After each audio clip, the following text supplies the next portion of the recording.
오늘 대한민국 조희대 대법원장 사법부가 스스로 헌법 정신을 거스른 두 가지 행위, 바로 친일 사법과 사법 내란에 대해서 말씀드리고자 합니다. 고려시대 서산 부석사에 있던 소중한 문화재입니다. 일본 왜구가 약탈해서 대마도로 가져갔고요. 오랜 세월 일본의 금사라는 절에 있었습니다. 2012년에 국내로 밀반입되어 들어왔고 검찰이 압수해서 대전 국립문화유산연구원에서 보관해왔습니다. 자, 서산 부석사 측은 이건 본래 우리의 절이라며 법무부 장관을 상대로 반환 소송을 낸 바 있습니다. 내란 시기에 당사로 도망갔던 분들은 지금 입을 다물고 계세요. 1심 재판부는 2017년에 아주 상식적인 판단을 했습니다. 이 불상은 부석사의 것이며 일본으로 간 건 약탈에 의한 것이다. 부석사의 손을 들어줬죠. 그런데 정부가 들어오고 나서 판결이 뒤집히기 시작합니다. 2023년 8월 20일 일본 관음사가 오랜 기간 가지고 있었으니 놀랍게도 일본법 기준으로 소유권을 얻었다.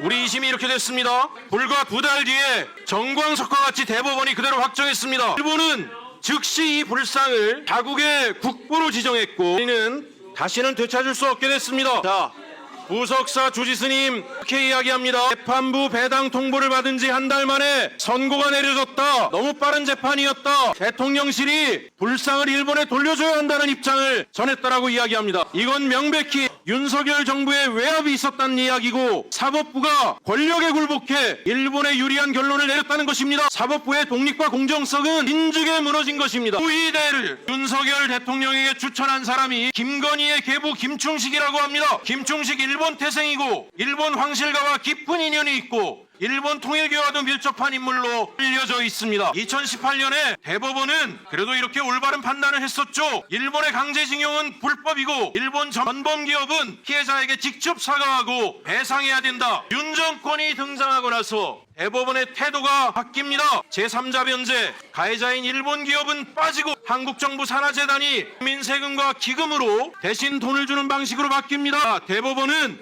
이런 정부 입장을 그대로 따르면서 2023년, 2024년 일본 기업을 상대로 한 추가 소송을 모두 기각했습니다.